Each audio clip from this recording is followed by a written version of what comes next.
I really appreciate you joining me. We've got a lot of news to get through today. We've also got some updates to stories that we've already covered, and we're going to start off with the Ahearne brothers' sentencing for the shooting of Paul Allen.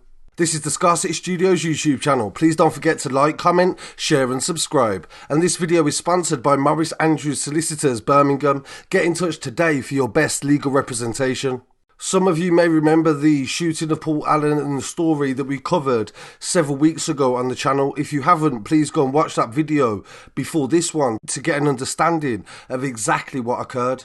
In this latest update, 3 men have been jailed for a total of over 100 years for plotting to kill a former cagefighter who was also convicted of Britain's largest cash robbery. Paul Allen was the right-hand man of Lee Murray, and together they plotted and succeeded in stealing nearly £53 million in the largest cash robbery in UK history. They were both jailed, but Paul Allen was later shot and paralysed for life after shots went through his kitchen window in Woodford Green, North East London. This occurred in 2019, and the jury at the Old Bailey was told the intention was to murder Paul Allen, and the attackers very nearly succeeded. Louis Ahearne, 36, Stewart Ahearne, 46, and Daniel Kelly, 46, were convicted of plotting the murder of Allen with others that were unknown. The judge sentenced Kelly, who did not appear in court, to 36 years in prison with an extended licence of 5 years. Louis Ahearne was jailed for 33 years and Stewart Ahearne was jailed for 30 years. And we're going to hear some of the sentencing right now, and then we'll get back to the rest of the story. Neither Daniel Kelly nor Stewart Ahearne gave evidence. The case put forward on behalf of each of them was that he was not present at the scene of the shooting and he wasn't part of any agreement to murder Paul Allen. Paul Allen lived with his partner Jade Bovingdon and their 2 very young children. Mr. Allen was convicted in 2006 for taking part in an armed robbery and was sentenced to 18 years imprisonment. Whether the motive for this shooting was connected with that is something we do not and may never know. The 3 defendants in this case worked together to carry out burglaries. On the 1st of June of 2019, they burgled a museum in Geneva and managed to steal 3 items, including a Ming vase with a combined value of more than £3 million. Louis Ahearne's evidence at this trial was that he became involved in this in order to pay back a large debt that he owed to Mr. Kelly. I have read the full judgment of the Swiss court and I heard Louis Ahearne's account. And I'm satisfied that Mr. Kelly recruited the Ahearne brothers to that enterprise.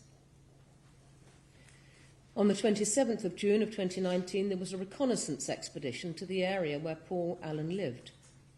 A Mercedes with a registration number starting LL66 was used for that expedition. Daniel Kelly was the only person insured to drive that car, and it was he who paid for the insurance. I'm satisfied that Mr. Kelly was in the car on that day. I can't be sure that Louis Ahearne and Stewart Ahearne were with him. On the night of the 7th of July of 2019, there was another reconnaissance expedition. Daniel Kelly's telephone was activating cells in the vicinity of Paul Allen's address at 11 o'clock until just after midnight. His telephone SIM card was also switched between his telephone handset and an iPad in the course of that night. The iPad was used in the planning and carrying out of the shooting. Once again, I cannot be sure that either of the Ahearne brothers was present on that night. On the 9th of July of 2019, Stewart Ahearne hired a Renault Captur from Avis in Dartford. He hired it in his own name and presented his own driving licence. The Renault was later to be used in the shooting of Paul Allen. However, on that night, the 9th of July, the 3 of you went in the Renault Captur with a 4th man to a gated community in Kent. You were disguised as police officers with a flashing light attached to the car. You burgled 1 apartment and attempted to burgle another. On the next morning, the 10th of July of 2019, a telephone number ending 7391 made its first appearance. This was a number used for making the arrangements for and carrying out the shooting. Its first activity was a text to you, Stewart Ahearne, at 23 minutes past 9 that morning. The text read, "Yo, Mackerel, call on this." Over the 3 days that this 7391 phone number was in use, it was only ever in contact with 7 numbers. The most frequent contact was with Stewart Ahearne's number 9636. The second highest contact number was one attributed to Daniel Kelly's partner. One of the other 5 numbers it was in contact with was Louis Ahearne's partner. Another of the contacts from that telephone was a man called Sean Skinner, who is currently serving a lengthy sentence for drug and firearms offences. That is one of the indications of Daniel Kelly's associates. Later that afternoon, on the 10th of July, the Renault captor trailed a Mercedes registration AF18, which was owned by Paul Allen and Jade Bovingdon, his partner. Miss Bovingdon was driving it that day. I am satisfied that one or more of you or your associates placed a tracker under that Mercedes at some stage, since it would otherwise have been impossible to find the car and to track it on that afternoon. The evidence showed that Daniel Kelly had obtained several trackers. Louis Ahearne accepted in his evidence that he was in the Renault captor that afternoon and said that he was with his brother Stewart, who was driving, and with Daniel Kelly. Louis Ahearne said that he thought they were going back to Kent in connection with another burglary. The Renault captor was due to be returned to the car hire company the next day, the 11th of July, but the company simply extended the rental by 1 day and notified Stewart Ahearne by text message that they had done so. And so we come to the 11th of July, the day of the shooting of Paul Allen.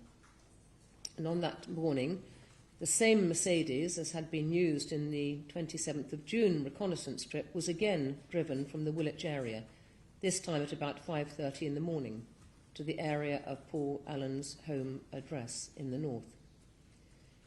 The iPad, which had been used late on the night of the 7th of July with Daniel Kelly's SIM card inside it, was also being used. That car returned to the Woolwich area at about 7:15 that morning. In the evening, Daniel Kelly and Louis Ahearne went in the Renault captor to Paul Allen's home address. Louis Ahearne's account was that he thought they were going to carry out another burglary. He told the jury that they stopped on the way and he bought plastic gloves and tape at Daniel Kelly's request. They also stole registration plates from a van and put them onto the Renault. Paul Allen was not present at home when Daniel Kelly and Louis Ahearne first arrived in the area, but he returned home later. It was while he was in his kitchen about 11 o'clock that night that shots were fired from the back of his garden and into his house. The firearm was never recovered, but the expert evidence was that a Glock pistol was used in the shooting. I'm satisfied that the shots were fired by Daniel Kelly. He could be seen on the CCTV footage that night, just before the shooting, putting on a pair of gloves, and, in addition, an accessory, a modular optical sight, which can be used on a Glock pistol to improve accuracy, was later found at his home address. At least 6 bullets were fired, and 2 of them struck Mr. Allen. On the way back to the Woolwich area after the shooting, Daniel Kelly threw the iPad that had been used in connection with the shooting into the River Thames. Remarkably, it was found in a search by police divers in November of 2024, and data was recovered from it. The Mercedes LL66 that had been used in the reconnaissance expeditions was sold in Peterborough on the 15th of July of 2019 in part exchange for an Audi. Daniel Kelly and his partner, together with a man called Mbaki Nkwa, were present. And on the 15th of August of 2019, the Audi was stopped by the police for an unrelated reason. Daniel Kelly and Louis Ahearne were in the car with 2 others, and 2 tracking devices were found. The court would hear how the defendants planned the shooting very carefully, and they carried out surveillance and fitted a tracking device to Paul Allen's car. They used an iPad that was thrown into the River Thames, but was subsequently recovered by the police, and it tracked the car's movements, allowing the suspects to know where he would be. They travelled from their neighbourhood in the Woolwich area through the Blackwell Tunnel to the victim's new home in Malvern Drive in a car hired 2 days earlier by Stewart Ahearne. While Stewart Ahearne had waited in the car, Kelly and Louis Ahearne snuck into the garden overlooking Mr. Allen's back garden, and at 11:09 p.m, 6 shots were fired through the back door and windows. They struck Mr. Allen in the neck as he stood in the kitchen, and the men fled to a waiting car that drove away and left the victim fighting for his life. During the investigation, DNA was recovered from a garden fence, and this matched both of the Ahearne brothers. Bullet casings in the garden were matched to a Glock handgun that was compatible with a laser sight recovered from Kelly's address. Further CCTV picked up the hire car driven by Stewart Ahearne. On October the 16th, 2020, Stewart Ahearne was arrested with another man at a London hotel when they tried to sell a 14th century bowl that was stolen from a museum over in Switzerland. And this story is also covered in the other episode as well. Superintendent Matt Webb from the Metropolitan Police described the three defendants as hardened organised criminals who acted together to orchestrate this attack. The attack may have looked like a plot from a Hollywood movie, but the reality is quite different. This was horrific criminality. The court heard how it was clear and defined to take a man's life. The Ahearne brothers and Daniel will now face a considerable amount of time behind bars to reflect on the criminality and the impact that it's had. So I really look forward to hearing what viewers have to say on that story. Please don't forget to drop a comment below. Wait one! My town! Why my town?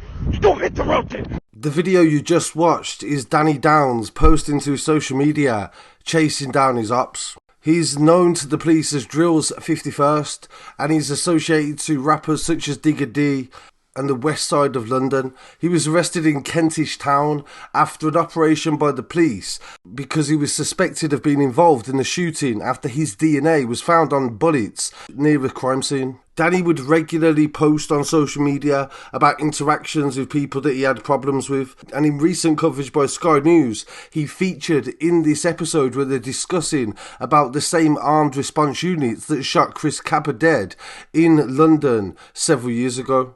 The officer in the case, called Carol, said because there is a gun outstanding and a potential risk, this suspect Danny has a propensity to fire the weapon. In the report that I stated about Sky News where they had a reporter with the police, they have this actual moment where they start describing how big Drillz51st is, and it says in the paragraph that it's a surreal scene where heavily tooled up police with body armour and Glocks make their way into the stairwell of the flat and force their entry. The door is busted down and they shout armed police, and a highly overweight figure of Downs is brought out and cuffed in his boxer shorts. The man is so large, they said, that it led to the discussion and serious briefings about what they could do with the subject when they got down to the door, or if he could even get through it, and they had to go sideways down the stairs. There was a knife in the sheet of one of his beds, the police said, and the arresting officer said the firearm was found down the side of the sofa and it was readily available to the subject. Afterwards, Commander Carroll said that it's a satisfaction that the gun has been taken off the streets, but unfortunately there are other guns, and every time we get a gun off the street, somebody has been saved, and it is one of many of these operations that we take part in.